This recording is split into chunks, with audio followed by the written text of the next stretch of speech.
Have you ever gotten on an airplane and put your seatbelt on and thought to yourself at that time, man, there ain't no way this seatbelt's going to help me if this plane goes down? Because I know I have thought that before. What does that have to do with fantasy football? Not a damn thing, but what does have to do with fantasy football is buckling up for safety and trying to find some of those safer wide receivers in 2022.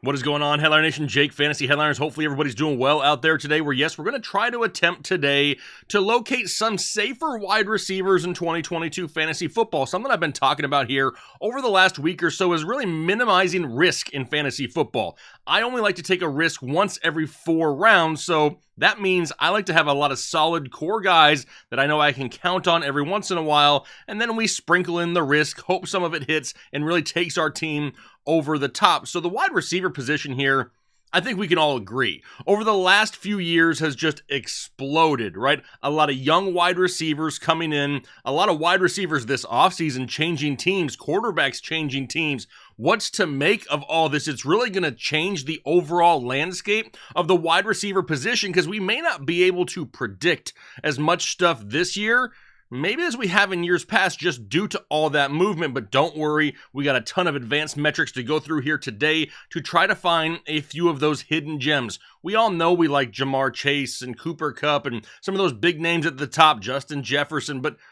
who else? Who can we get a little bit cheaper that still gives us some of that safety, not just in the first or second round? That's what we're talking about here today. I need to set you a like goal because you're crushing your like goals here once again. So on this video, being that it's the ball catchers edition of wide receivers, it's a big one. You know it's going to be a banger. So let's set it at 1,000 likes and I'll give away a free draft guide to somebody who leaves a comment down below in the comment section. Hit that like button, leave that comment. I'll be picking a winner pretty soon here, I'm sure. But let's go ahead and dive in and take a look at the metrics that we're actually going to be discussing here today.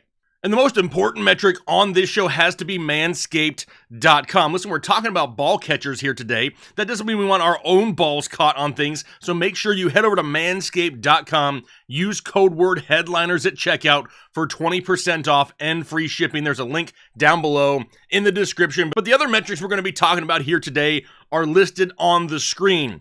Average games played, right? We want to see these guys on the field. Average targets per game. If they're on the field, are they being looked at? Target separation. How open are they? How close is the closest defender at the time of the target?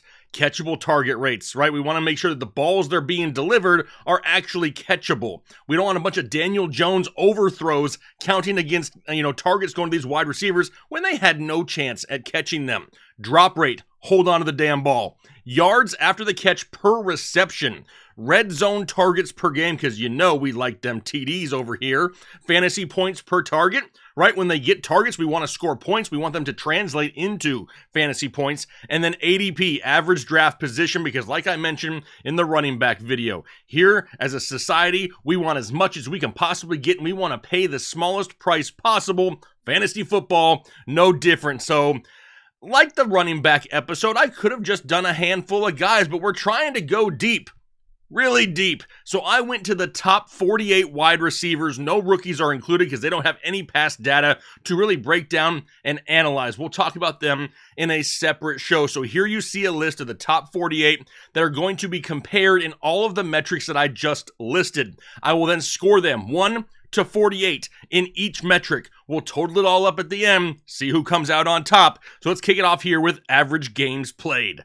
So here's how I had to do this with these metrics, because so many teams have changed quarterbacks. We've gotten so many new young wide receivers that I couldn't go get 2, 3, 4 year averages for a lot of this stuff, because most of these guys haven't been in their own offense for that long, haven't been in the league that long. The wide receiver position is just crazy. So we're really just looking at 2021 numbers, and obviously there was a lot of wide receivers just last year. A lot of young guys didn't miss any time. So for the most part here, the top 30 that you see on the screen played in at least 16 games just last season. So we won't spend a whole lot of time here on this slide right here. But what about average targets per game? Because this is where it gets a little bit more important, right? They're on the field, but are they being looked at? Well, Cooper Kupp, we know was being looked at just last year, averaged 11.2 targets per game, followed by Davante Adams. He's in a new situation here this year. Deontay Johnson, a new situation for him because it's a different quarterback. It's no longer Big Ben. Justin Jefferson has a new head coach. Are you seeing the theme here, right? There's a lot of change in the wide receiver landscape, and that's why I love doing shows like this, because we can really look at it from all different angles, not just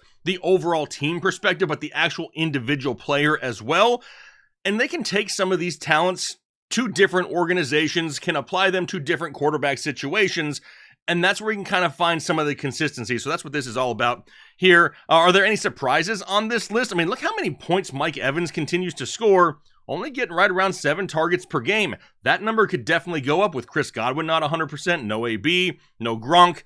Love us some Mike Evans. Deebo Samuel, only 7.5, but that's because he was also running the football. Can't really hold that against him. Ja'Marr Chase. That dude only had 7.5 targets per game and did that last year. That is bulk efficiency if I've ever seen it. So now, how about we scroll down? Let's look at target separation. Remember, for target separation, this is how open a wide receiver is. And this is in yards at the time of the target. Jerry Jeudy is allergic to defenders. 2.45 yards. That is what? That's 7.5 feet between him and the closest defender at the time of targets. That is beyond wide. That's like crazy wide open. That's one of the biggest numbers for target separation that I've seen in recent memory. Robert Woods, 2.17. Great number, coming off of a torn ACL. Hunter Renfrow, the route running god out there, 2.14. Anything over 2 is like crazy open. Those guys got crazy open. A little bit of a shock. Look at Darnell Mooney, just under 2 yards of separation, right there at 1.96. Tyler Boyd, another guy that just gets forgotten about in Cincinnati. Maybe we see his name pop up here a little bit more in some of these slides. Deontay Johnson, usually among the league leaders in this metric. A little bit down, not by much though this year. He's usually hovering right around that 2-yard mark as well. Jalen Waddle, we know he can use his speed to get open. Some guys there at the bottom of the list. Rashad Bateman at 163, with his catch radius, the way that he can high point a ball and 50-50 a ball, not bad for Rashad Bateman in his rookie year. Really expect him to take a leap forward here this year. Cooper Kupp at 1.66, so we know at times, didn't it feel like it when you were watching Rams games that it seemed like he was just always open? 1.66 yards of separation between him and his closest defender. Let's move on to catchable target right now. So remember, this is a metric that's going to measure the targets that the receiver is getting. Are they catchable? Because you'll see a lot of times in the NFL, a quarterback will throw the ball away. They'll just throw it out of bounds. Well, that closest receiver gets credited for a target. Was it catchable? No, the ball was 45 feet over his head, so we really don't want to include those. So this is the catchable target rate, and Hunter Renfrow at the top, again, 87.5. That means 87.5% of the targets that went his way were catchable. Great number. Derek Carr giving him some catchable balls, for sure. I mean, that is amazing. T. Higgins at 85.5. Christian Kirk, remember, that was Kyler Murray last year, going to be Trevor Lawrence this year. Amon-Ra, 84.9. Give some credit to Jared Goff. Keenan Allen, love that. Allen Lazard at 83.3. If he can get some more volume, we know those are going to be catchable balls, right? We got Brandon Ayuk at 82.4. Cooper Kupp sitting right there at 81.2. Some surprises maybe at the bottom. Darnell Mooney, we know Justin Fields wasn't exactly set up to succeed last year. Only 75% for Mooney. Need that number to creep up here a little bit. DK Metcalf, 76%. That was with Russell Wilson. What's it going to be like with Drew Lock or Geno Smith? Things to think about. Ja'Marr Chase, 78.9. Chase Claypool at 79. Rashad Bateman, 79.1. A lot of catchable balls out there, right? Manscaped could have a field day out there right here. But what about drops? Now, drops are talked about a lot because it's just a way to leave fantasy points on the field. There is nothing worse as a fantasy football owner than watching your player play on Sunday and you see the quarterback drop back and release a bomb down the field, and you see your wide receiver streaking down the sideline, and you're just like air thrusting, and it goes right through their hands. There's not a worse feeling than that. Drop rates here at the top. Adam Thielen, Tyler Lockett, Juju, 0. Now, obviously, Juju, Thielen missed a lot more time with injuries, didn't get the opportunities to have the drop. So with that being said, Tyler Boyd, though, 1.1%. That's great. Allen Robinson at 1.5, Jacoby Myers at 1.6, Cooper Kupp at 2.1. These are the sure-handed guys that aren't going to drop the football. Right there with Stephon Diggs, Darnell Mooney's name pop up again. Amon-Ra, Rashad Bateman, Hunter Renfrow, and Michael Pittman. Great options right here. All these guys, really anything, I believe under 5, I would consider borderline elite in this stat, given that these guys are not just ones that are receiving 2 or 3 targets a game. They're getting 100+ targets a year, so they're going to have plenty of opportunities to drop the football. These are some pretty sure-handed guys that you're seeing right here on the screen. How about yards after the catch? So yak yards per reception here. And Deebo Samuel just says, piss on it. This is my metric, y'all. 10.1 yards after the catch per reception. Just get Deebo the ball in his hands and let him make people miss. That is a crazy number. That is like borderline. I don't know if he could repeat that. That is huge. Brandon Ayuk, his teammate though, number 2. What does that tell you? That should tell you exactly what we've talked about here for multiple years in the San Francisco 49ers offense with Kyle Shanahan. They find ways to get the ball in the hands of playmakers and allow them to make plays. They put them in a great spot. It's a great offense in San Francisco. It's borderline plug and play. Same goes with the backfield, right? Well, we're seeing it right here. Deebo Samuel, Brandon Ayuk excelling on the outside as well once they get the ball in their hands. Jamar Chase, 6.79. Chris Godwin at 6.01. Cooper Kupp right here at 5.89. Remember, Cooper Kupp had a historical season. We're trying to find people that are close to Cooper Kupp and that we can get at a cheaper price this year and just hope that we catch lightning in a bottle. Some of the other guys down here towards the bottom, A.J. Brown at 3.94. Allen Lazard really didn't get much of an opportunity there here this year. DK Metcalf, that's kind of crazy, right? You think of DK, you think of some of those bigger plays, only 4 yards after the catch per reception. But overall, not horrible numbers. Deebo just makes everybody... Deebo looks like he's a man playing in a playground full of children in this metric. I mean, because he's head and shoulders above. All right, red zone targets per game. We want touchdown opportunities. We want TDs, right? We don't want to count on TDs. We don't want to rely on touchdowns. But the more they can score, obviously, the better. Cooper Kupp had 2.2 red zone targets per game, which was just more than Stephon Diggs at 2 red zone targets per game. Great numbers. Obviously, if you're getting only 1 red zone target a game, that means you're going to get 17 a season, going to give you an opportunity at double-digit touchdowns. So as far as I'm concerned, anybody here that is 1 or higher is a great metric here to really pay attention to the guys that are paid attention to in the red zone, inside the 5. When they're there on the goal line, these are the guys that are getting the opportunities. And a lot of the names that you're seeing on the list are a lot of touchdowns, right? So it shouldn't be too much of a shock here when looking at this metric. How about we go down to fantasy points per target? So how many fantasy points did they score per target? Deebo Samuel, 2.82. Remember, that's going to be inflated due to rushing numbers, just so you know. Allen Lazard, though, at 2.38, tied with Jamar Chase. A lot of people loving some Allen Lazard this year, right? Could be the number 1, quote-unquote, in Green Bay. At least Aaron Rodgers' favorite target on the outside, somebody who he already has some chemistry with. He's already proven that he can score some fantasy points when targeted. Great to see Allen Lazard that high on the list. Followed by Jamar Chase, DeAndre Hopkins, Mike Evans, Cooper Kupp. I mean, come on. Allen Lazard is like, where's Waldo in this metric right here? Like, he's just like, who doesn't fit? You can say, hey, look at the top 5, 6, 7 guys. Who doesn't fit here? And you're automatic. It's Allen Lazard, right? It's definitely Allen Lazard. But the guy showed last season when he wasn't the number 1 that he could score some fantasy points when targeted. So if those targets go up, could be good news for Allen Lazard. Some surprises. You got there at the bottom, Stephon Diggs. A little bit of a surprise there, but he received so many targets that I can kind of understand why it's a little bit lower. Russell Gage, remember that's last year in Atlanta. Not going to be the same story here in Tampa Bay this year. Michael Pittman coming into another year now in a new offense with Matt Ryan. Tyreek Hill, that's what he had with Patrick Mahomes. Can he do that with Tua?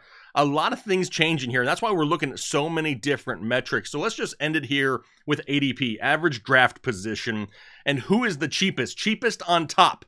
Jacoby Myers of the New England Patriots at 176th overall, followed by his teammate at 149th overall, Devontae Fantasy Bigfoot Parker. Now, do you remember the days when Tom Brady was there and like any receiver that would go to New England, you'd be like, bam, automatic smash, grab him on my roster, must-own guy. Now we're finding these guys like after the 12th round, and you know Mac Jones is going to take a step forward this year. Who's going to be his guy? Jacoby Myers, Devontae Parker, is it Hunter Henry? A lot of questions, right? Who else do we got here that's pretty cheap? Jarvis Landry? Nobody wants to really include Jarvis Landry. Everybody's buying stock back into Michael Thomas again, even though the guy really hasn't played football in 2 years and given his franchise the finger. Jarvis Landry's still pretty cheap. Tyler Boyd is always cheap, and he just continues to get cheaper with the more expensive that Jamar Chase gets. Christian Kirk, still a number one wide receiver on a bad team that you can get in borderline double-digit rounds. Something to pay attention to there. Russell Gage at 113. We know he's going to take a step forward in Tampa Bay. And then down there at the bottom, you can see Amari Cooper, Chris Godwin, Mike Williams, Jerry Jeudy, a little bit more expensive in the mid-50s, low 60s. So remember, what I did here is I took all of these metrics and I ranked them 1 through 48 to really figure out who was best in each metric. I then totaled up those scores and sorted it. And this was the overall top 12 that it spit out. Now, before you leave comments down below, we can see what the past was, but can we bank on that for the future? We're going to look at 2022 here for a second, so there's no way this guy can be this happened to him. I know, we're going to talk about it, but here's the top 12 overall, how it finished with these metrics. Number 1 overall was not Cooper Kupp. It was Hunter Renfrow. Am I surprised by that? Are you surprised, Taylor? No, Taylor ain't surprised by it. I mean, Cooper Kupp, obviously, we knew he'd finish high in this. He's number 2. Chris Godwin, Tyler Boyd, Devontae Adams, Bobby Trees himself, Robert Woods, Amon-Ra, Deontay Johnson, Darnell Mooney, Brandon Ayuk, T. Higgins, two of the Bengals receivers on there in Higgins and Boyd, and then our boy Allen Lazard wrapping out the top 12 here at number 12. Maybe you want to know how the entire 48 looked? Well, here we go, 1 through 48. Wow. Very last on the list is Devontae Parker, so maybe that's why he's so cheap on draft day. But I was not expecting Allen Robinson to be at number 47. Remember, though, Allen Robinson, new situation this year, has had some horrible quarterback play in his career. Remember, he's gone from Blake Bortles to Mitchie Biscuits to not Philadelphia Eagles version of Nick Foles to Justin Fields and the Matt Nagy offense, but now things could change in LA, but he's at 47th based off of prior analytics. How about we go here towards 13? Russell Gage.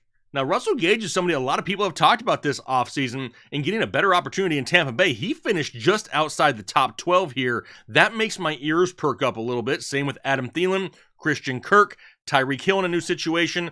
Could be a better year for Michael Pittman. But we'll talk about all that here in a second. Let's go back to our top 12 real quick. And now let's take a look at where do we think they're going to trend in 2022? Are they trending up or are they trending down? And honestly, there's a lot of these guys that are probably going to be trending down a little bit, including the number 1 guy on the list, Hunter Renfrow. Remember last year, they were dealing with all kinds of injuries there in Las Vegas, and Hunter Renfrow was really the guy every single week. Well, now they're going to have Devontae Adams in the mix. They have Darren Waller back and healthy.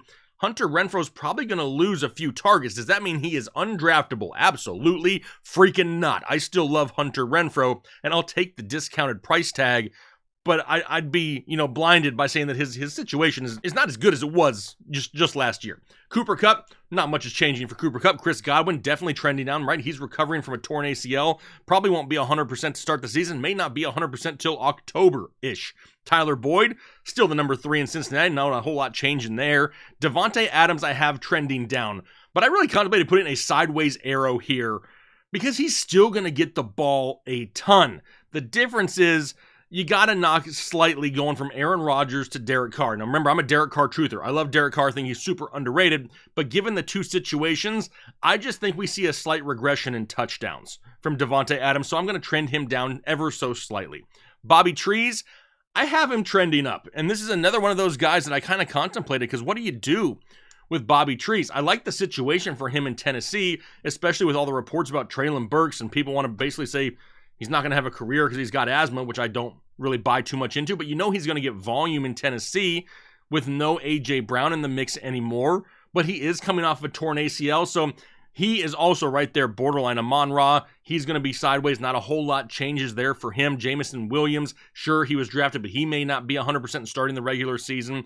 DJ Chark coming off a major injury as well. And we know Amon-Ra and Jared Goff had some chemistry last season.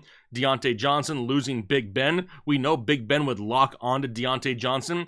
Do Mitch Trubisky or Kenny Pickett lock into the deeper guys down the field with George Pickens or Chase Claypool? Maybe a little bit more Pat Freiermuth this year. So Deontay Johnson trending down. Darnell Mooney, much better situation, right? He is the number one in Chicago. There's very limited weapons, and there's no more Matt Nagy. You got Brandon Ayuk, same situation. T. Higgins, similar situations. And then Allen Lazard, obviously getting a huge bump with no MVS, no Devontae Adams in Green Bay. But where can you get these guys? What rounds are they being drafted in?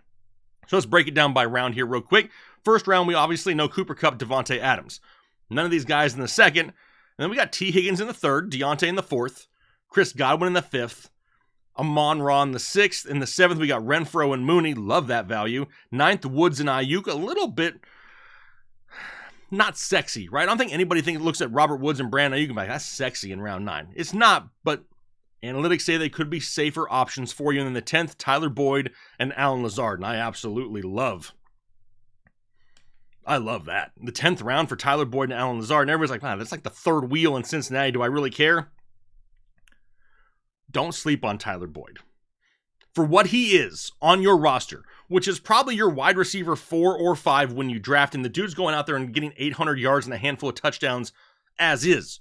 What do you think would happen in that offense if they were to lose Jamar Chase or T. Higgins? The volume would absolutely skyrocket, and Tyler Boyd would gain so much value. So don't forget about that. Now, what about when we looked at the top 48? We know there's some of these guys in the top 12 that are trending down. How about the top 48 trending up? Well, quite a few guys, and I probably could have put more arrows on this one if I really wanted to, but didn't want to overuse the arrow. Russell Gage, we talked about. Christian Kirk being the number 1, we talked about. Michael Pittman in offense now with Matt Ryan. Marquise Hollywood Brown, he's going to be the number 1 guy at least to start the season in a high-powered Arizona Cardinals offense. Mike Evans at 27, for sure trending up. I mean, this guy gets 1,000 yards every single year, but now he's going to get additional volume. We could see a huge year from Mike Evans. Chase Claypool, a vertical threat that hasn't been utilized in Pittsburgh over the last few years because Big Ben couldn't go deep. Well, now they'll have quarterbacks that can Chase Claypool get some of that volume? CeeDee Lamb being the number 1 in Dallas, right? Michael Gallup coming off of a torn ACL. You got Amari Cooper in Cleveland, Cedric Wilson in Miami. Tons of volume could be going the way of CeeDee Lamb. Jerry Jeudy gets a huge bump with Russell Wilson. Don't forget that yards of separation. He could absolutely feast with Russell Wilson as his quarterback. Rashad Bateman gets his chance to be the number 1 this year for the Baltimore Ravens. So many good options. And there are so many options later on in drafts that really make the wide receiver position the deepest I've ever seen of any position in fantasy football. You could probably almost go verge 60 deep every single week and find solid wide receivers. We're not even scraping the bottom of the barrel when I say that. We didn't include any rookies in this. You know what I mean? There's just so many other options that could really fill in some of these gaps. And that's why it's so fun to do things like this. And I want to make sure we keep this interactive. I said the same thing in the running back episode. A lot of people wanted me to look at things like for running backs for offensive line or play calling or offensive play style. It's just that there's so much different this year. It's hard to go back and look at past numbers. I mean, look at how many differences we had in just these guys right here because of quarterbacks changing teams, wide receivers changing teams. It's a mess for 2022, so you got to try to fine-tune it and find the things you can apply to no matter where it is that they're playing football, and that's what it's always fun, just to look at things a little bit differently. You'll find a lot of videos here on YouTube talking about must-have wide receivers and, underrated players and all kinds of stuff, but when we really try to paint a clearer picture, we're trying to, have you guys look at different things, think outside of the box a little bit, and doing, certain situations like this is a great opportunity for all of us to just put our thinking cap on a little bit and look at things in a different way, because that's when you absolutely dominate in fantasy football. I've played this game for over 22 years, and it's thinking like this that has led me to where we are here today. So if it can work for me, it can work for you too. Don't forget, hit that like button. Consider subscribing if you have not already. We have you covered in all things NFL fantasy football here all season long, and we look forward to talking to you down below in the comment section. Make sure you hit that like button. Got a like goal to hit so we can give away a draft guide to a random commenter down below in the comment section. So look forward to talking to you guys. Hopefully you have a great rest of your day, though. Have a good week. We'll talk to you later.